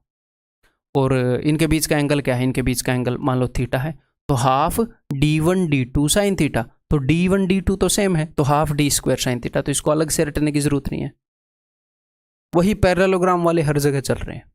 ठीक है, ओके जी। अब यहाँ पर 90 डिग्री का एंगल है, ओके, तो एक राइट एंगल ट्रायंगल बन गई ना DAB, और ये पूरा DB है, ये डायगोनल है भैया, डायगोनल की लंबाई क्या है D, तो राइट एंगल ट्रायंगल बन गई, तो पाइथागोरस थ्योरम यूज होएगा, D square is equal to L square plus B square. Done. Perimeter क्या हो गया आपको पता ही है, twice of L plus B। ठीक है, बस यहाँ पर ये मैंने A मान लिया, ये B मान लिया, तो इसलिए twice of A plus B आ रहा है। Okay, clear. नेक्स्ट अपने पास है स्क्वायर। अब स्क्वायर क्या है? स्क्वायर भी एक पैरेललोग्राम है, एक ऐसा पैरेललोग्राम है जिसको हमने ऐसे सीधा खड़ा कर दिया और सारी साइड बराबर है, या फिर हमने रोम्बस को सीधा खड़ा कर दिया, या फिर हमने ऐसी रेक्टेंगल ले ली जिसकी सारी साइड बराबर हो, कुछ भी सोच लो। ठीक है, तो एरिया क्या होएगा? एरिया होएगा A into B sine theta, A into A sine 90 जो कि 1 है, तो A इंटू ए स्क्वायर। अब इसके जो डायगोनल्स हैं मेरे भाई, डायगोनल्स एक दूसरे के बराबर होते हैं। ओके जी, स्क्वायर के ये भी D है, ये भी D है, और एक दूसरे को 90 डिग्री पर बाइसेक्ट करते हैं, तो फिर डायगोनल के हिसाब से पैरेललोग्राम का फॉर्मूला होता है half D1 D2 sine theta. यहाँ पर मैं क्या लगाऊंगा? यहाँ पर मैं लगाऊंगा हाफ D1 इंटू D2, दोनों सेम ही हैं, और साइन 90, तो साइन 90 तो 1 होता है, तो ये हो जाएगा हाफ D स्क्वायर। तो अलग से बताओ रटना है कि नहीं रटना? नहीं रटना, हाफ D स्क्वायर। क्लियर है? एरिया क्या है? Half D square. जो ये डायगोनल है ये बिकॉज 90 है, ये 90 है तो ये 45 हो गया, ये 45 हो गया। राइट एंगल ट्रायंगल बन गई आइसोस्केलस, तो ये 1 है, ये 1 है, तो ये √2 है। तो डायगोनल क्या है, साइड का √2 गुणा, तो diagonal is equal to √2a। Perimeter क्या हो जाएगा, 4a, चारों साइडों की लंबाई का सम, चारों साइड बराबर है। ठीक है, 1D एंड 2D रिलेशंस। ठीक है, ये एक मेरे को आपको करवाना है, ये मैं आपको करवा देता हूँ। देखो, तो 1D एंड 2D रिलेशन में बात कर रहा हूँ दो स्क्वायर्स के बीच में। जैसे मैंने आपको एक चीज करवाई थी, क्या करवाई थी, अगर ट्रायंगल्स सिमिलर हों, अगर ट्रायंगल्स सिमिलर हों, तो अगर ये वाली ट्रायंगल, ये ट्रायंगल आपको बड़ी लग रही है, मान लो इसकी सारी 1 डायमेंशनल चीजें 2 गुना है, इसकी हर एक कॉरस्पॉन्डिंग साइड इसके कंपैरिजन में 2 गुना है। तो मैंने क्या बताया था कि इसकी सारी 2 डायमेंशनल चीजें वो 2 का स्क्वायर गुना होंगी। दिख रहा है कि नहीं दिख रहा? ठीक है, इसकी सारी 2 डायमेंशनल चीजें जो हैं वो 2 का स्क्वायर गुना होंगी।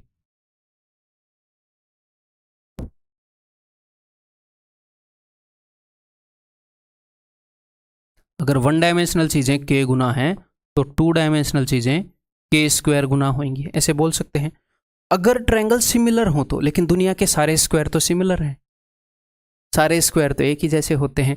एक स्क्वायर को, अगर ये छोटा स्क्वायर है, इसको जूम करोगे इसके ऊपर बैठ जाएगा, सिमिलर तो है ही, सारी साइड्स बराबर हैं, हाँ जी, सारे एंगल 90 के हैं, हाँ जी। तो यहाँ पर तो एक कंडीशन है अगर 2 ट्रायंगल सिमिलर हों तो, लेकिन यहाँ पर तो वो कंडीशन नहीं है, ये तो सिमिलर हैं ही। दुनिया के सारे सर्कल सिमिलर हैं, दुनिया की सारी इक्विलेटरल ट्रायंगल सिमिलर हैं। ठीक है, तो यहां पर क्या कंडीशन है कि ये वाला स्क्वायर की अगर 1 डायमेंशनल चीज k गुना है, यानी कि अगर इसकी साइड k गुना है, साइड 2 गुना है, तो एरिया 4 गुना हो जाएगा। अगर इसके कंपैरिजन में इसका डायगोनल 2 गुना है तो एरिया 4 गुना हो जाएगा। ठीक है मेरे भाई, तो इसके कंपैरिजन में इसकी जो 2 डायमेंशनल चीजें हैं वो k स्क्वायर गुना हो जाएंगी। ये सिंपल सी बात है, 1D एंड 2D रिलेशन। ठीक है, सारी चीजें, अगर इसके कंपैरिजन में इसकी साइड 5 गुना है तो इसके सर्कल और इसके सर्कल का पेरीमीटर, दोनों के अंदर सर्कल मारेंगे तो उसका पेरीमीटर 5 गुना, क्योंकि 1 डायमेंशन में है पेरीमीटर, ये मत सोचना 2 डायमेंशन में है। लेंथ, लंबाई की बात हो रही है, पेरीमीटर क्या होता है, पैदल चलेंगे तो लंबाई कितनी है चारों तरफ, लेंथ 1 डायमेंशन में है, सिर्फ एरिया 2 डायमेंशन में होगा, वॉल्यूम 3 डायमेंशन में होगा। ठीक है, तो यहां पर सेम काम करोगे, यहां पर सेम काम करोगे, तो 1 डायमेंशन की सारी चीजें, अगर एक चीज k गुना है तो सारी चीजें k गुना, 2 डायमेंशन की फिर सारी चीजें k स्क्वायर गुना। ये हम सिमिलरिटी में इस अंडरस्टैंडिंग को अच्छे से डेवलप कर चुके हैं। नेक्स्ट हमारे पास है भैया ट्रेपेजियम समलंब चतुर्भुज। तो एक ऐसी फिगर जिसमें एक पेयर है पैरेलल लाइंस का, यानी कि AB is parallel to CD, तो इसको हम ट्रेपेजियम बोल सकते हैं। तो इसका एरिया क्या होगा, इसका एरिया होगा half into sum of parallel sides, इन पैरेलल साइड्स का सम इंटू हाइट, इंटू इन पैरेलल लाइंस के बीच में जो डिफरेंस है इंटू हाइट। इसको बीच में ऐसे करके निकाल लो, ऐसे करके निकाल लो, सेम ही बात है, ऐसे करके निकाल लो, निकाल तो हाइट ही रहे हो, या फिर इस साइड को ऐसे एक्सटेंड करके ऐसे ये निकाल लो, बात तो एक ही है। 2 पैरेलल लाइन है, उनके बीच में कहीं पर भी डिस्टेंस मेजर कर लो सेम ही आएगा ना। ओके, देन एक और चीज मैंने आपको बताई थी, क्या चीज बताई थी कि इसकी नॉन पैरेलल साइड्स के मिड पॉइंट E और F मिड पॉइंट है, कि मिड पॉइंट्स को अगर आप मिलाओगे तो ये जो लंबाई आएगी EF वो AB और CD के सम का हाफ होगी। तो AB और CD के सम का हाफ, इसीलिए ये भी फॉर्मूला बन जाता है। कई बार वो ये बता देता है कि E इसका मिड पॉइंट है, F इसका मिड पॉइंट है, EF की लंबाई ये है, हाइट ये है, एरिया बताओ, तो EF इंटू H। और एक और चीज बताई थी कि अगर इसके डायगोनल्स को हम खींचें तो ये जो पॉइंट है ये डायगोनल का मिड पॉइंट होएगा, लेट दिस बी P, ये जो पॉइंट है डायगोनल का मिड पॉइंट होएगा, इसका Q। तो EF की लंबाई है इन दोनों के सम का हाफ, और PQ की लंबाई है इन दोनों के डिफरेंस का हाफ। याद आया कि नहीं आया? ये भी बार बार यूज होता है, रिवाइज कर लो। इसका एरिया पेरीमीटर से कोई लेना देना है नहीं 2D से, तो इसलिए यहां पर नहीं लिखा हुआ। ठीक है, क्लियर है? नेक्स्ट, अब मैंने आपको यह बताया कि दुनिया की कोई भी क्वाड्रिलेटरल हो, अगर उसके डायगोनल्स को ऐसे हम मिला देते हैं, अगर इसका एरिया A1 है, इसका एरिया A2, इसका A3, इसका A4, तो A1 into A2 is equal to A3 into A4। ये क्लियर है? Okay sir. इस चीज़ को हम प्रूव करेंगे कि ये जो मैंने चीज़ लिखी है क्यों लिखी है। एक तो उसके अंदर ये लगेगा, ठीक है। दूसरे मैंने आपको एक और बात बताया कि अगर दो पैरेलल लाइंस हैं, उनमें आपने एक बेस ले लिया और वहाँ पर दो ट्रायंगल्स बना दी, उनका एरिया सेम होएगा। क्यों? क्योंकि उनका बेस तो सेम है, हाइट भी सेम है, पैरेलल लाइंस के बीच में है। तो यहाँ पर देखो ए बी बेस है किस कौन सी ट्रायंगल का? ए बी डी का और ए सी बी का। आप बोलोगे जी हाँ सर, बेस सेम है, और बिकॉज ये ट्रेपेजियम है तो ऑपोजिट साइड्स पैरेलल भी हैं। तो सेम बेस पर दो पैरेलल लाइंस के बीच में दो ट्रायंगल बना रखी हैं, यानी कि एरिया ऑफ, ये चीज़ मैं आपको पहले ही प्रूव करके दिखा चुका हूँ, रिवीजन हो रहा है, काम की चीज़ों को मैं रिवाइज भी कराऊंगा। Area of A B D is equal to area of A B C, क्योंकि सेम बेस पर है, सेम पैरेलल लाइंस के बीच में है। अगर इन दोनों में से मैं घटा दूं कौन सी ट्रायंगल, अगर मैं बी घटा दूं, बी, इस पूरी ट्रायंगल के एरिया में से मैंने बी घटा दिया, इस पूरी ट्रायंगल के एरिया में से मैंने बी घटा दिया, तो यहाँ पर क्या बचेगा? या फिर इस पॉइंट को ओ मान लेते हैं ताकि अच्छे से समझ में आ जाए। दोनों जगह से सेम चीज़ घटा सकता हूँ, area of triangle A B O, area of triangle A B O, अरे ओ घटा सकता हूँ कि नहीं? तो A B D minus A B O, तो ये वाला बचेगा। ए बी डी में से ये घटाओगे तो ये वाला, और ए बी सी में से ये घटाओगे तो ये वाला, तो ये दोनों इक्वल हो गए। हाँ जी, तो ये दोनों इक्वल प्रूव कर दिए मैंने यहाँ पर। अब बोलोगे जी हाँ सर। अब देखो, अब मैंने क्या किया, मैंने रैंडमली इसके एरिया को ए मान लिया, इसके एरिया को बी मान लिया। ऐसे मैं कर सकता हूँ, इसका भी कुछ एरिया होएगा, इसका भी कुछ एरिया होएगा, ठीक है। मैंने इसके एरिया को ए मान लिया, इसके एरिया को बी मान लिया, मैंने इसके एरिया को एक्स मान लिया, तो इसका एरिया भी एक्स होएगा। आप बोलोगे जी हाँ सर, क्योंकि दोनों के एरिया बराबर है, ट्रेपेजियम में इनके एरिया बराबर होते हैं। तो ए into B is equal to X into X, यानी कि X square, therefore X is equal to under root A B. तो ये भी अंडर रूट ए बी, ये भी अंडर रूट ए बी, ठीक है, क्योंकि ओपोजिट का प्रोडक्ट बराबर हो, ओपोजिट का प्रोडक्ट करने पर इक्वल आता है। ये चीज़ मैंने यूज़ की, तो ये चीज़ हो गई प्रूफ, ठीक है भाई। तो इसको भी हम यूज़ करेंगे जब ट्रेपेजियम के इक्वेशन करेंगे। अब हमारे पास अलग अलग तरह के ट्रेपेजियम आ सकते हैं, अलग अलग तरीके से आ सकते हैं, उनके एरिया वो आपको पूछ सकता है। कैसे कैसे पूछ सकता है आपके सामने है। एक बार इन सारे ट्रेपेजियम का एरिया निकालो, कोशिश करो। वो आपको डायरेक्टली ये साइड्स भी दे सकता है और आपको डायरेक्टली हाइट भी बता सकता है। तो आप क्या करोगे, half into sum of parallel sides into height. लेकिन कभी कभी आपको हाइट निकालनी पड़ जाती है, उस केस की बात कर रहा हूँ। तो इसकी हाइट निकालनी है, कैसे निकालो? इन सारों में एक ही तरीके से हाइट निकलेगी, मतलब कैलकुलेशन अलग अलग तरीके से होएगी, हाइट निकालने का तरीका एक ही होगा। मैं क्या करूँगा, देखो मेरे बताने से पहले सॉल्व कर देना। यहाँ से मैं एक लाइन ड्रॉप करूँगा जो कि इसके पैरेलल होएगी। कर सकता हूँ इसके पैरेलल लाइन ड्रॉप? जी हाँ, लेट दिस बी ई। तो अगर ये 12 हैं और ये मैंने पैरेललोग्राम बना दिया, तो 12 के सामने 12 होएगा, ठीक है। ये 10 है तो 10 के सामने 10 होएगा, ठीक है। 22 में से 12 यहाँ पर हो गया, 22 माइनस 12 यहाँ पर 10 होएगा। आप बोलोगे जी हाँ सर, ठीक है। तो मुझे इस पैरेललोग्राम की हाइट चाहिए। इस पैरेललोग्राम की हाइट और इस ट्रायंगल की हाइट सेम होएगी? आप बोलोगे जी हाँ सर, सेम होएगी। तो यहाँ पर इक्विलैटरल ट्रायंगल बन गई। तो इक्विलैटरल ट्रायंगल की हाइट निकाल सकते हो। तो हाइट क्या हो जाएगी, √3/2a, दैट इज 5√3, ठीक है जी।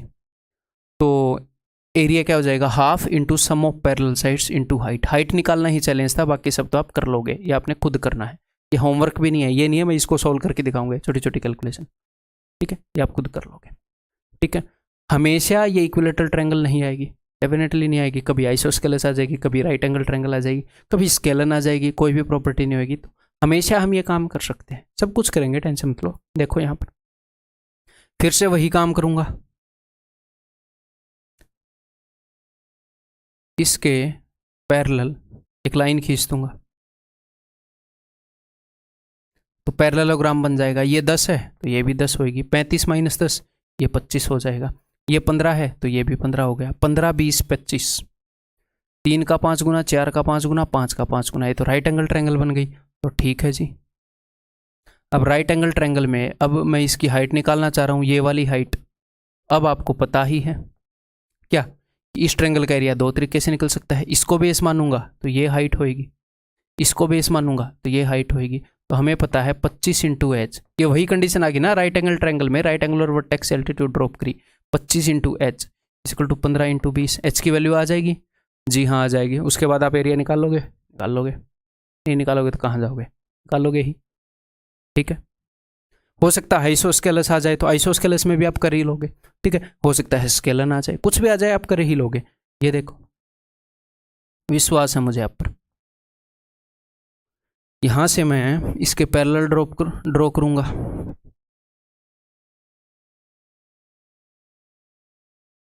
ठीक है। तो ये 15 है तो ये भी 15 होगा, ये 28 है तो ये भी 28 होगा। 35 में से 28 गया 7, तो 7 15 20। राइट एंगल ट्रायंगल बन रही है? नहीं। क्या बन रहा है? कुछ नहीं बन रही। स्केलन बन रही है, कोई प्रॉपर्टी नहीं है, आइसोस्केलस भी नहीं है, तो कोई दिक्कत नहीं है। सर इसकी हाइट कैसे निकाल लेंगे? ईजिली निकाल सकते हो।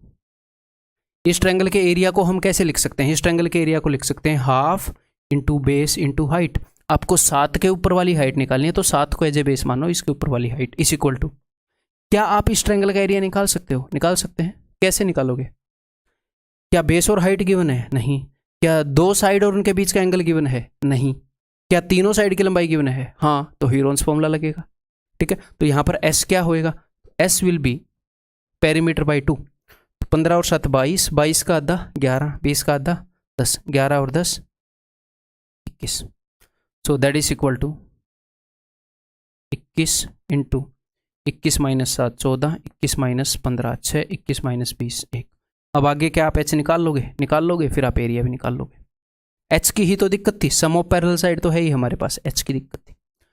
तो ऐसे 5-6 क्वेश्चन ना करा के, अलग से टाइम वेस्ट ना करके, मैंने एक ही स्क्रीन पर करा दिया जितने भी केस बन सकते हैं। आइसोस्केलस बनेगी तो भी आप उसकी हाइट निकाल ही लोगे, स्केलन की ही निकाल ली तो।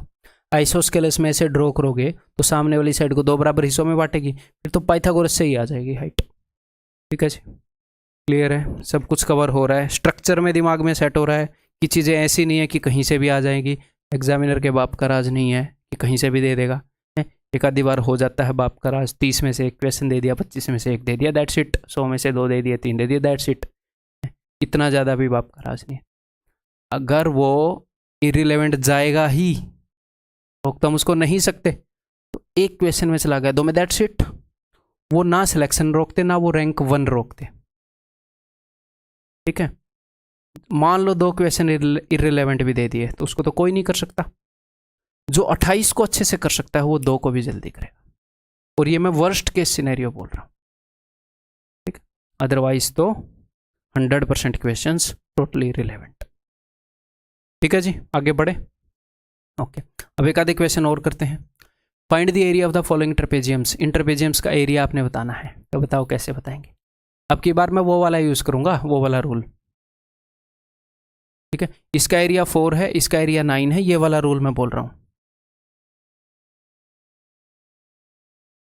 ये ए है, ये बी है, तो ये रूट ए बी है, ये रूट ए बी है, ठीक है, ओके। इसका एरिया 4 है, इसका 9 है, तो 9 चौके 36, ये अंडर रूट 36 यानी कि 6, ये 6। तो पूरे ट्रेपेजियम का एरिया बता दोगे? बताया पड़ा है अब तो। 9 और 4 13, 6 और 6 12, 25, खत्म।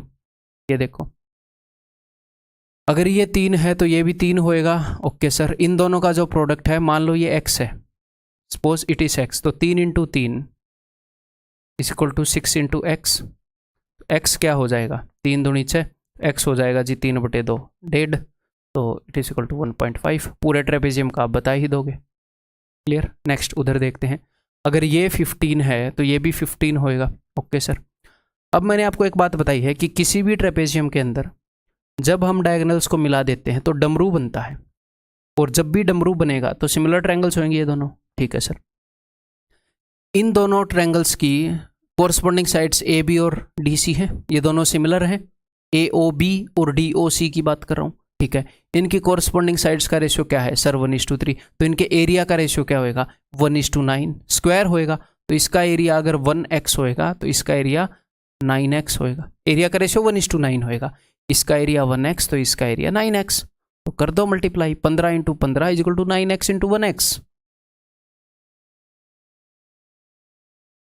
9 के अंदर 2 3 होते हैं, मैंने 2 3 उठाए, एक 3 से इसको काट दिया, एक 3 से इसको काट दिया।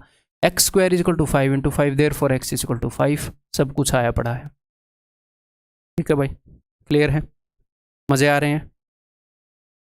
लास्ट क्वाड्रिलेटरल, काइट, पतंग। पतंग के क्या फीचर्स होते हैं कि भैया A B is equal to A D and B C is equal to D C, plane geometry में कर चुके हैं। Okay sir. और मैंने आपको क्या बताया है कि ये दो आइसोस्केलस ट्रायंगल से मिलकर बनी हुई होती है। तो आइसोस्केलस ट्रायंगल अगर मैं मिड पॉइंट पर लेकर जाऊंगा तो ये परपेंडिकुलर होएगा। यहाँ से नीचे भी आइसोस्केलस है, यहाँ से मिड पॉइंट पर लेकर जाऊंगा तो ये भी परपेंडिकुलर होएगा। ठीक है, यानी कि इसके दोनों डायगोनल्स जो हैं परपेंडिकुलर होंगे। लेट दिस बी D1, इस बेचारे को D1 बनने दो, और इसको मान लेते हैं हम D2। तो इसका एरिया क्या होएगा, दुनिया की हर एक क्वाड्रिलेटरल की तरह इसका एरिया होएगा half D1 D2 sine theta, और साइन 90 जो है वो 1 होता है, तो इस कारण इसको नहीं लिखते हैं। तो क्या अलग से रटना पड़ा, नहीं रटना पड़ा, मैंने रट रखे हैं, नहीं रट रखे हैं। ठीक, क्लियर है जी, ओके। चलो फिर पैरेललोग्राम के ऊपर बेस्ड क्वेश्चन करेंगे इस वीडियो के अंदर, इस लेक्चर के अंदर सिर्फ पैरेललोग्राम तक। उसके बाद अगले में अगली सारी फिगर्स को एक एक करके लेंगे, थ्योरी सारी अपनी हो गई है। ठीक है जी। A parallelogram has sides 15 and 7 centimetre long. एक पैरेललोग्राम है, ये साइड 15 है, ये 7 है, तो ये भी 7 हो गई, ये भी 15 हो। ठीक, the length of one of the diagonal. तो आप ये वाला डायगोनल ले लो या ये वाला डायगोनल ले लो, फर्क नहीं पड़ेगा। ठीक है, मान लो मैंने ये वाला ले लिया, हो सकता है आपको लगे कि सर फर्क पड़ेगा, मैं बता देता हूँ। देखो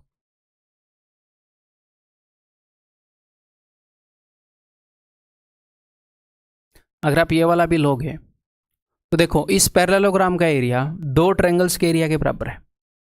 इधर एक ट्रायंगल है और इधर एक ट्रायंगल है। इस ट्रायंगल की साइड से 7 20 और 15, इस ट्रायंगल की साइड है 7 20 और 15। वैसे भी डायगोनल दो बराबर एरियाज में बांट रहा होता है पूरे एरिया को, है ना। तो एक ट्रायंगल का एरिया निकालूंगा, सर कैसे निकालोगे, हीरोन्स फॉर्मूला, तीनों साइड्स की लंबाई गिवन है। ठीक है, और उसको डबल कर दूंगा। यहाँ पर भी दो ट्रायंगल हैं 7 15 और 20 की, यहाँ पर भी 7 15 20 की दो ट्रायंगल है, क्या ही फर्क पड़ेगा। तो निकालें फिर, चलो। तो 7 और 15 22 और ये 42 21, ऐसा आ गया 21। निकालते हैं भाई, 21 -7 14 -15 6 -20 1। ओके, तो बिकॉज 21 है तो this is 7 into 3, this is 7 into 2, एक 7 बाहर आ गया, 3 दूनी 6, एक 6 है, एक 6 है, 2 6 हैं, एक 6 बाहर आ गया, तो दिस इज 42। लेकिन अब 42 मत मार देना। ठीक है, एक ट्रायंगल का है 42, दूसरे का भी 42 है, तो answer is option B.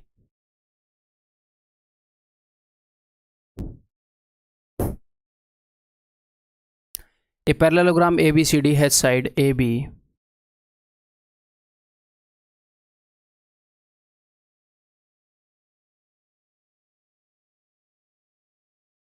AB is equal to 24 and AD is equal to 16।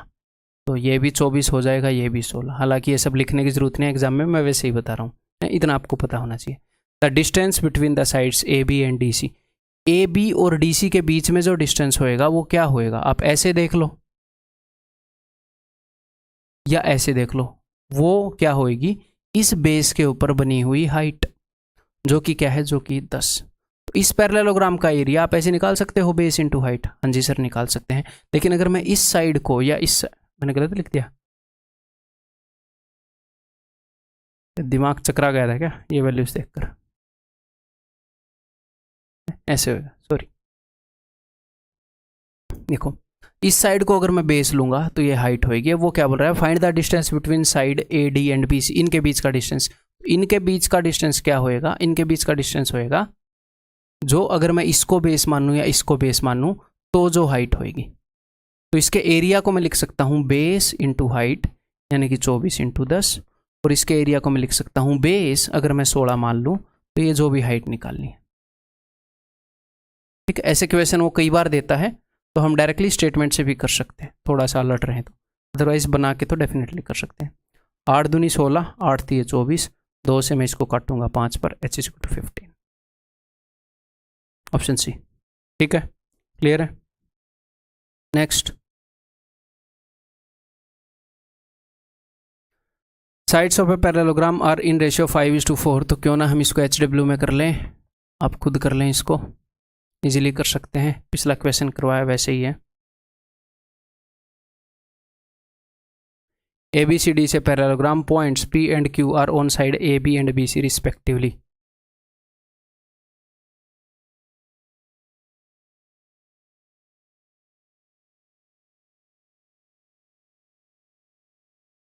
Point P and Q are on side AB, AB पर P है, जिन्हें रेशियो भी दे रखे हैं, ठीक है, AB पर P है। क्या बता रहा है, AP is to PB is 2:3, AP is to PB, ये 2 है तो ये 3 है, और Q कहाँ पर है भाई, BC पर है Q।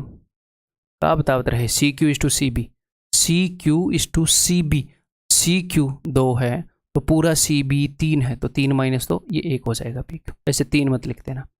Find the ratio of areas of pentagon APQCD, APQCD to that of parallelogram ABCD। ठीक, क्लियर करते हैं। देखो, इस टाइप के हमने पहले कर रखे हैं, मैं चाहता हूं कि आप खुद करो, हिंट दे रहा हूं अगर अब तक नहीं किया है तो।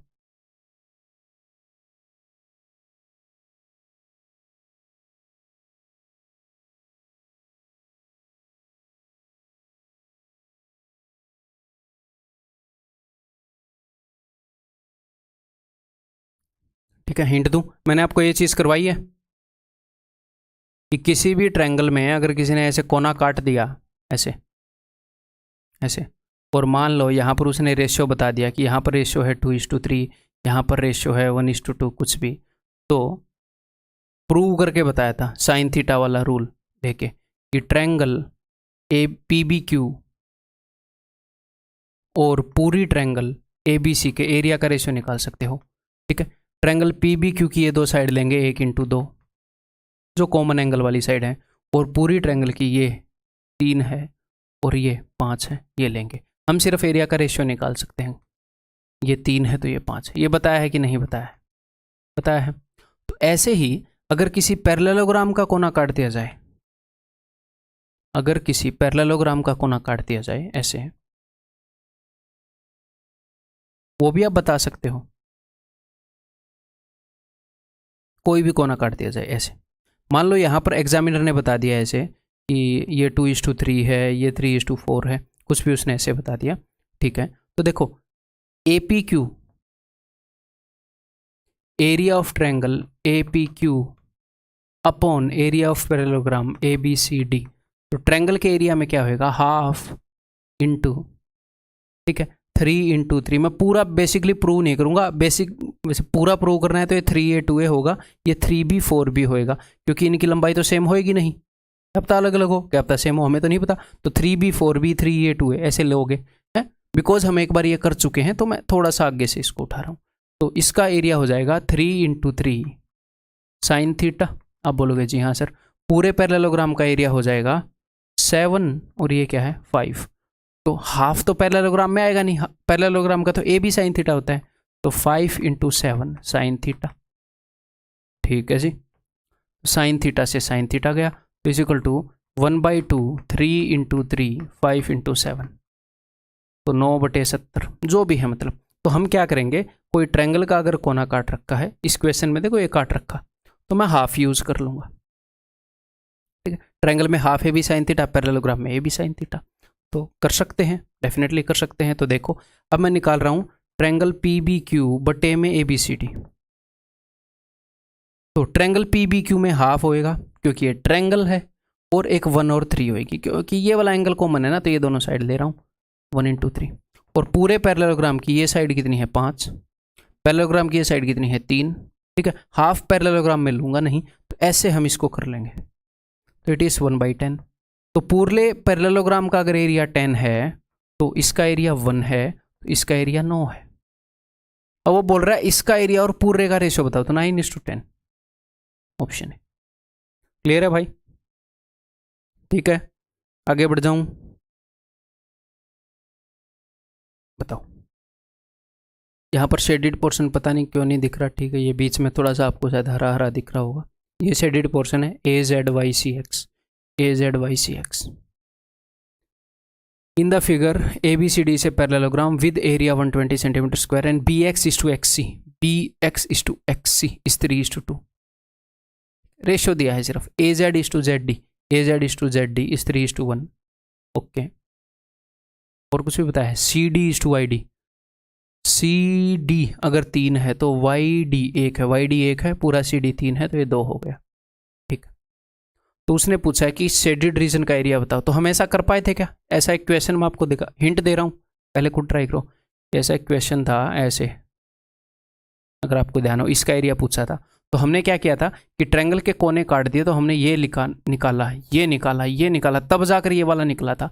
बीच वाला नहीं निकाल पाओगे, लेकिन पैरेललोग्राम के कोने काट दिए तो ये निकाल सकते हो, ये निकाल सकते हो, बीच वाला अपने आप आ जाएगा। ठीक, तो वही करते हैं, देखो। तो अब मैं निकाल रहा हूं area of ABX upon ABCD। कर सकता हूं कि नहीं कर सकता हूं? कर सकता हूं। तो ABX तो एक ट्रायंगल है, तो इसलिए मैंने हाफ कर लिया। ठीक है, अब इसकी ये वाली साइड कितनी होगी? 3।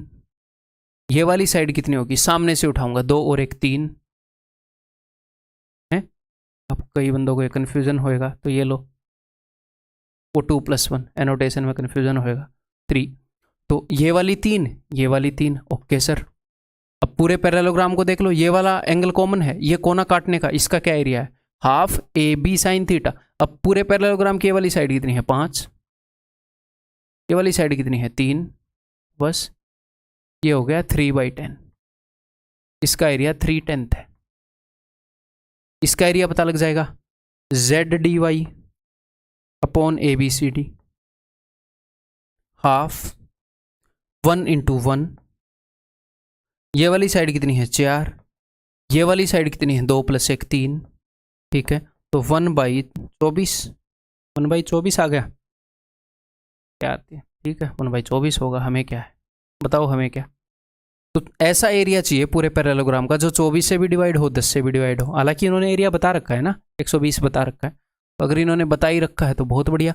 120 का 1/24 यानी कि 5, 120 का 3/10 यानी कि 36, तो 36 + 5 41, 120 - 41,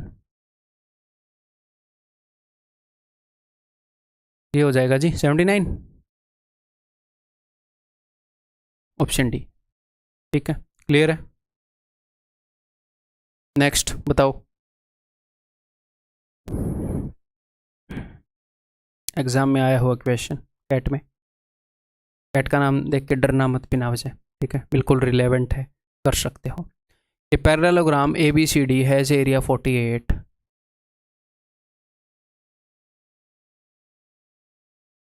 एरिया 48 है। If the length of CD is equal to 8, अगर CD की लंबाई 8 है, ये भी 8 हो जाएगा, ठीक है।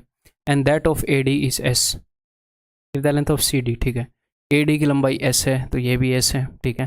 Then which one of the following is necessarily true, तो कौन सा ट्रू है? देखो, इसने इसकी लंबाई बता दी, ओके सर, और इसने एरिया बता दिया। तो एरिया क्या होता है? एरिया होता है बेस इंटू हाइट, यानी कि 48 इज इक्वल टू 8 इंटू, अगर मैं यहाँ पर इसको h मान लूँ तो into h, base into height, okay sir. तो h की वैल्यू क्या आ गई? 6, तो h की वैल्यू आ गई 6, ओके। अब वो ये बोल रहा है कि जो s की वैल्यू है, let this point be P, जो s की वैल्यू है वो क्या होगी? ये एक राइट एंगल ट्रायंगल बन गई, तो s की वैल्यू पक्का, देखो हाइपोटेन्यूज है, 6 से तो बड़ी होगी, जी हाँ सर, 6 से तो बड़ी होगी, तो हमेशा 6 से बड़ी होगी, जी हाँ सर, तो ऑप्शन सी। लेकिन यहाँ पर बराबर भी दे रखा है, तो बराबर क्यों दे रखा है? हाइपोटेन्यूज कैसे बराबर हो सकता है इसके? तब बराबर हो सकता है, देखो जरा ध्यान से, अगर इस पैरेललोग्राम को मैं ऐसे रेक्टेंगल की तरह बना दूं, बेस 8 है तो ये हाइट 6 हो जाएगी। बेस अगर 8 है, अगर मैं रेक्टेंगल भी तो एक पैरेललोग्राम है, तो क्या हो जाएगा? ये जो S है ये ही 6 हो जाएगा, तो S की वैल्यू 6 के बराबर या उससे बड़ी हो सकती है, छोटी तो नहीं होगी। ऐसा भी नहीं हो सकता कि S is not equal to 6, ये भी नहीं हो सकता कि S इज लेस देन 6 है। अब 5 इज लेस देन S, ठीक है, S जो है ये नहीं है कि 5.1 है, ये भी नहीं होएगा, यही एक है पॉसिबल, ऑप्शन सी। ठीक है, बिल्कुल बेसिक अंडरस्टैंडिंग है। ठीक है जी। Next, in a parallelogram ABCD there is a point E inside parallelogram. ठीक है भाई,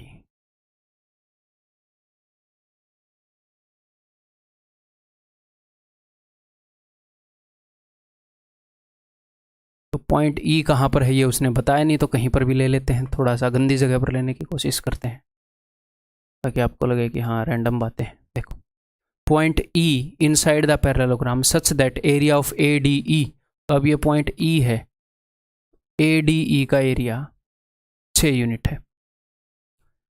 एरिया ऑफ AEB का एरिया 10 यूनिट है। एरिया ऑफ BEC का एरिया 8 यूनिट है। इसका एरिया वो पूछ रहा है। ठीक है, इसका एरिया मैं मान लेता हूँ x। तो आप पैरेललोग्राम के अंदर कहीं पर भी पॉइंट ले लेंगे, इसके और इसके एरिया का सम इसके और एरिया के इसके सम के बराबर है। 8 और से 14 है, तो 10 में क्या जोड़ोगी? 14 है 4। तो यहाँ पर उत्तर इज 4। लेकिन ऐसा क्यों? रटना नहीं है, मैंने रट नहीं रखा, अभी आपको बताऊंगा तो फिर आपको याद हो जाएगा। ठीक है, क्यों? देखो जरा, मान लो मैंने AB की लंबाई मान ली है B। ठीक है, बेस, मैंने AB को बेस मान लिया, तो इसकी लंबाई भी हो जाएगी B। आप बोलोगे जी हाँ सर, क्लियर है।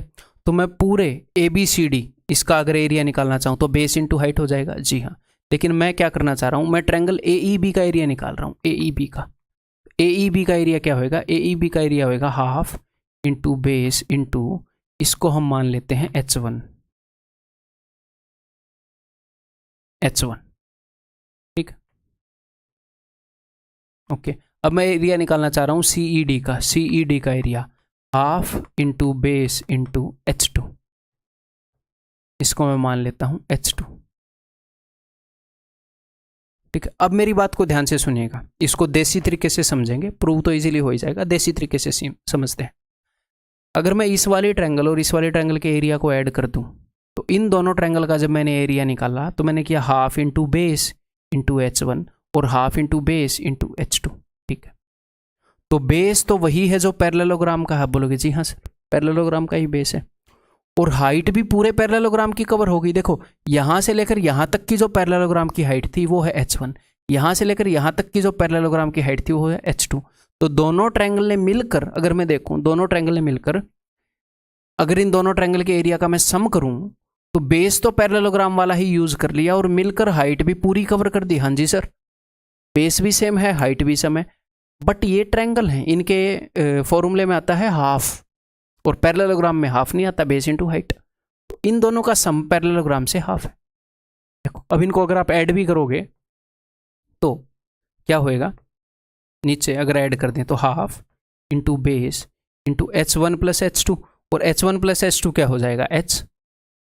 यह पूरे पैरेललोग्राम की हाइट तो कवर कर दी, यहां से यहां तक की हाइट H1, यहां से यहां तक की H2, तो this is H1 plus H2। तो half into base into height, तो ये क्या हो गया? This is half of parallelogram, half into area of ABCD। तो जब हम कोई भी पॉइंट ले लेंगे उस पर ऐसे ट्रायंगल बनाते हैं, आमने सामने वाली ये जो ट्रायंगल है पूरे एरिया में से आधा कवर कर लेती है। ठीक है, ये भी तो आमने सामने वाली हैं, ये भी आधा कवर कर लेती हैं। तो इन दोनों का जो एरिया का सम है और इन दोनों का एरिया का सम वो सेम है, क्योंकि आधा इन्होंने ले रखा है, आधा इन्होंने ले रखा है। 8 और से 14, अब 10 में क्या जोड़ूगी? 14 है 4। आंसर इस ऑप्शन। ठीक है भाई, क्लियर है। अब इस तरीके से अंडरस्टैंडिंग डेवलप होनी चाहिए कि बेस तो सेम है, इन दोनों ट्रायंगल के एरिया को जोड़ूं तो बेस भी पूरा यूज कर लिया और मिलकर हाइट भी पूरी यूज कर ली, पर ये ट्रायंगल है इसलिए फॉर्मूले में हाफ है, तो हाफ है पूरे पैरेललोग्राम से। नेक्स्ट, ये जो आपको रंग दिख रहा है ये SPQR या PQRS, इसका एरिया आपने बताना है शेडेड रीजन का। In the given figure ABCD से पैरेललोग्राम। ठीक है जी, P and R are mid points, P और R मिड पॉइंट्स है। ओके मेरे भाई, of the sides AB and CD, AB का और CD का मिड पॉइंट है, तो ये दोनों बराबर हो गए, ये दोनों बराबर हो गए। ऑपोजिट साइडें बराबर हैं तो ये टुकड़े भी आपस में बराबर हो गए। ठीक है, what is the ratio of area of shaded and unshaded region? ठीक है, तो बताओ, कई तरीके हैं इसको निकालने के, हम सबसे सिंपल तरीके से निकालेंगे। मैं P और R को मिला देता हूँ, ये दिख रहा है कि नहीं? अच्छे से दिख रहा है, अच्छे से। ठीक है, तो किसी भी पैरेललोग्राम के अंदर ये मिड पॉइंट है, ये मिड पॉइंट है, इनको मिलाओगे तो ये लाइन ऐसे पैरेलल होंगी। आपने किया क्या है, मिड पॉइंट और मिड पॉइंट को ऐसे काटा है, तो बस दो इक्वल पैरेललोग्राम्स में आपने बांट दिया। ये दोनों पैरेललोग्राम ही बने हैं, ये वाला और ये वाला, मिड पॉइंट से मिड पॉइंट को मिलाओगे तो ठीक है। यहाँ से ये उतना ही दूर है, यहाँ से ये उतना ही दूर है। ये पूरी लाइन और ये पूरी लाइन सेम थी, जी हाँ। अब यहाँ से यहाँ तक पूरी लाइन का आधा, यहाँ से यहाँ तक जो पूरी लाइन है उसका आधा, तो ये पैरेललोग्राम ही बनेगा, ऑपोजिट साइडें सेम है और पैरेलल है तो ठीक है। तो बस आपने पी आर करके दो, ये जो ए पी आर डी है और पी बी सी आर है, दो बराबर पैरेललोग्राम में फिगर को बांट दिया। और अब मैंने आपको एक बात बताई है क्या, कि पैरेललोग्राम के अंदर जो डायगोनल्स हैं वो एरिया को 4 बराबर हिस्सों में बांटते हैं। हर एक के पास एरिया 1/4 है, तो इसके पास एरिया 1/4 होएगा। किसका 1/4? ए पी आर डी का 1/4, 1/4 of A P R D, जो parallelogram A P R D है उसका 1/4, और इसके पास भी 1/4 हो गया, चारों एरिया बराबर होंगे। किसका 1/4? 1/4 of P B C R. तो अगर मैं पूरी फिगर को अब मैं मिलाऊंगा, तो अपने इलाके में इसने 1/4 एरिया हासिल कर रखा है, अपने इलाके में इसने 1/4। कई बच्चे 1/4 + 1/4 ऐसे करके हाफ कर देंगे, ऐसे नहीं करना। अपने इलाके में इसने 1/4 ले रखा है, अपने इलाके में 1/4, तो टोटल मिलाओगे तो पूरा इलाके का 1/4 इनके पास है। अगर मैं ये बोलूँ कि मैं सेब हाफ खा गया, मैं केले हाफ खा गया, तो मैं टोटल कितने फ्रूट खा गया? हाफ + हाफ 1 नहीं, जो सेब है उसमें से मैं हाफ खा गया, जो केले हैं उसमें से मैं हाफ खा गया। टोटल फ्रूट्स को देखेंगे तो मैं सेब भी हाफ खा गया, केले भी हाफ खा गया, यानी कि सारे फ्रूट्स मिलाकर मैं हाफ खा गया, सब में से हाफ हाफ खा गया, ठीक है। तो वो है, तो 1/4। तो जो हमारे पास शेडिड रीजन है वो 1 है, जो अनशेडिड रीजन है वो 3 है, टोटल जो रीजन है वो 4 है। उसने क्या पूछा है? शेडिड एंड अनशेडिड का। 1:3 इज द आंसर। 1:4 भी नहीं है, यहाँ पर 1/4 कर दो, ठीक है। Next question. मेरे ऑफिस में एक सर थे, जब मैं गवर्नमेंट जॉब पर था, 1.5 साल ही मैंने की, तो वो ऐसे 6 को ऐसे बोलते थे, सिकस। और मतलब जहाँ पर भी ऐसी प्रोनाउंसिएशन की ज़रूरत पड़ती 6 टाइप से, वहाँ पर सिकस ही बोलते, मतलब इसी तरीके से बोलते थे।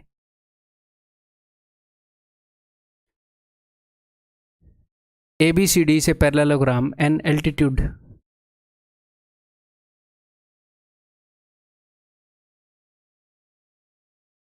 A B C D an altitude D P is drawn on diagonal A C. A C के ऊपर एक एल्टीट्यूड बनाई है D P, from vertex D, ठीक है भाई, ये बना दी डी पी,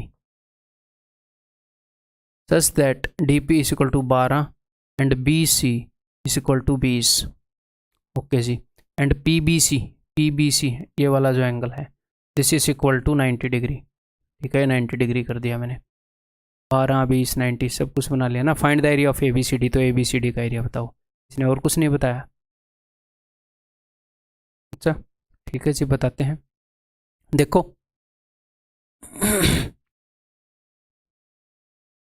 हिंट दे देता हूँ आपको। हिंट ये है कि एंगल लिखना स्टार्ट करो, इसको, इस एंगल को कुछ भी मान लो, फिर ये 90 माइनस दैट आ जाएगा, ठीक है। अब अगली हिंट, मैं पहले हिंट दूंगा, हिंटों से अगर आपका काम चलेगा तो। पैरेललोग्राम के अंदर ये वाला एंगल और ये वाला एंगल इक्वल होते हैं, क्योंकि जेड बन रहा है, जेड बन रहा है, ऑल्टरनेट इंटीरियर एंगल, ये वाला और ये वाला इक्वल होते हैं, ठीक है। और एंगल लिखने की बता दी। अब इसके बाद तो आपको कर लेना चाहिए। अब लास्ट एंड फाइनल हिंट, अगर दो ट्रायंगल्स के अंदर दो एंगल सेम हो जाए तो वो सिमिलर हो जाती है, ठीक। अब आपको कर लेना चाहिए, ठीक है। अब मैं बताता हूँ। मैंने इस वाले एंगल को मान लिया ए, तो इस ट्रायंगल के अंदर देखो पी बी सी के अंदर ये ए है, तो ये 90 माइनस ए होएगा, तो उसको मैं ए डैश लिख देता हूँ, 90 माइनस ए, ठीक। अगर ये ए है तो ये भी ए होएगा, अभी जो मैंने आपको बताया ये जेड बन रहा है, ओके जी। अगर ये 90 है, ये ए है, तो ये हो जाएगा ए डैश। आप बोलोगे जी हाँ सर, यहाँ पर उसने कुछ और नहीं बताया क्या? कुछ और तो बता देता भैया। An altitude D P is drawn on diagonal A C from vertex D such that D P is equal to 12, D P is equal to 12, B C is equal to 20। हाँ, अगर बी सी 20 है तो यहाँ पर ये भी 20 होएगा, parallelogram है, यही मैं सोच रहा था यार। कुछ तो और यहाँ पर साइड चाहिए, नहीं तो बात नहीं बनेगी। ठीक है, अब तो तीनों साइडें आ जाएंगी। ठीक है, ये है 3 का 4 गुना, ये है 5 का 4 गुना, तो ये तो होएगा 4 का 4 गुना। पाइथागोरन ट्रिपलेट 3 4 5 के 4 गुना। ठीक है, अब देखो इस ट्रायंगल के दो एंगल हैं ए डैश, तीसरा 90, ए डैश 90, तो सिमिलर हो गई, तो सिमिलर हो गई तो ठीक है। अब तो आप सब कुछ निकाल ही लोगे, तो लेकिन हमने निकालना क्या, हमने एरिया निकालना है। तो एरिया के लिए क्या कर सकते हो, ऐसे थोड़ी रैंडमली कुछ भी निकालेंगे। एरिया के लिए क्या कर सकते हो, तो भैया एरिया हम निकाल लेंगे अगर हमें ये पूरा डायगोनल मिल जाए, इसके ऊपर की हाइट तो गिवन ही है, तो ये 16 तो गिवन है, अगर ये पीसी मिल जाए, पीसी, तो पूरा डायगोनल मिल जाएगा। तो इस आधी ट्रायंगल का एरिया आ गया तो उसको हम डबल भी कर देंगे, है ना। ठीक है, तो पीसी निकालना है। अब दो ट्रायंगल सिमिलर हैं तो उनकी कोरस्पॉन्डिंग साइड्स का रेशियो सेम होएगा। ठीक है जी, तो ए डैश के सामने वाली साइड मुझे पता है, 90 के सामने वाली निकालनी है, तो ए डैश और 90 का काम करेंगे। तो यहां पर ए डैश के सामने क्या है 16, यहां पर ए डैश के सामने क्या है 20, ये दोनों सिमिलर हैं, उनकी कोरस्पॉन्डिंग साइड कर रहा हूं। यहां 90 के सामने है 20, ऊपर मैंने छोटी ट्रायंगल ली है, ए डैश के सामने 16, छोटी ट्रायंगल ये बड़ी, मतलब जो भी है पहले ये वाली ट्रायंगल ली है, वहां पर 90 के सामने क्या है पीसी। ठीक है, तो 4 चौके 16, 4 5 20, 4 5 20, PC is equal to 25, PC जो है दैट इज इक्वल टू 25। तो एरिया क्या हो जाएगा, half into base into height, आधी ट्रायंगल का ये आएगा, तो मैं हाफ क्यों लगाऊं, मुझे तो पूरे का निकालना है। तो 16 + 25 41 इंटू 12, ये कर दो बस, 12 एकम 12, 12 चौके 48 और 1 492, यूनिट डिजिट से भी आ सकता था। ठीक, सो दैट्स ऑल इस वीडियो के अंदर। ठीक है, कितने घंटे की बनी है, 1 घंटे 20 मिनट। ठीक है, तो टाइम को बिल्कुल एक एक मिनट को मैं यूटिलाइज कर रहा हूँ। आपके ऊपर आपके रिजल्ट की जिम्मेवारी है ना, अगर आप सीरियस हो तो है, मेरे ऊपर आप सबके रिजल्ट की जिम्मेवारी है, जितने भी स्टूडेंट पढ़ रहे हैं। बहुत सिंसियरली मैं बहुत दिल से ये चाहता हूँ कि मैक्सिमम स्टूडेंट्स का यहाँ से सिलेक्शन हो, और होगा भी, मुझे पता है। ठीक है, बिकॉज कंटेंट के अंदर 1% भी कमी नहीं छोड़ूंगा। तो जो भी बच्चे पढ़ने वाले हैं, जो भी पढ़ेंगे, क्योंकि ना पढ़ने वाले का तो होगा ही नहीं, है तो श्योर है ही, जो भी कंटिन्यूसली काम को कर सकते हैं उनमें से एक भी बचेगा नहीं। ठीक है, तो बस वही चाहिए, और क्या चाहिए, और वही पॉसिबल है, उससे ज़्यादा तो हम एक्सपेक्ट भी नहीं कर सकते, है ना। ऐसा तो कुछ हो नहीं सकता कि जो पढ़ ही नहीं रहा है उसके मुंह में कोई दवाई डाल दें। ठीक है, तो भाई पढ़ते रहो। इस क्लास का फीडबैक भी आपने देना है, कहाँ पर, अपने जो टेलीग्राम का ग्रुप है वहाँ पर। ठीक है, मैं आपसे अगली वीडियो में मिलता हूँ।